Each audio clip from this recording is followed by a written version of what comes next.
చూడండి సార్, నా బతుకు చూడండి సార్, ఒకసారి చూడండి సార్, దండం పెట్టండి సార్, కాపాడండి సార్, కాపాడండి సార్. అది నా పేరు నామదే సార్, నేను sir, Telangana sir.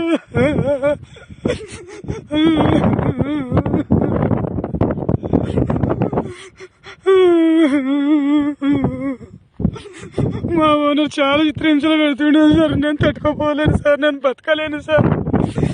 White border దాటి ఉన్నాను సార్, సౌదీ ఎడారిలో ఉన్నాను sir. CM Revanth Reddy sir, నేను కాపాడు సార్, మీకు పెడతాను సార్. మా ఎమ్మెల్యే రామరాపేటలో సార్ కాపాడు సార్, మీకు కూడా పడగొట్టాను సార్. ఈ ఎండ కూడా తట్టుకోలేదు సార్, జ్వరం వచ్చి 6 రోజులు అయిపోయింది సార్, నాకు హాస్పిటల్ చూపిస్తలేదు సార్.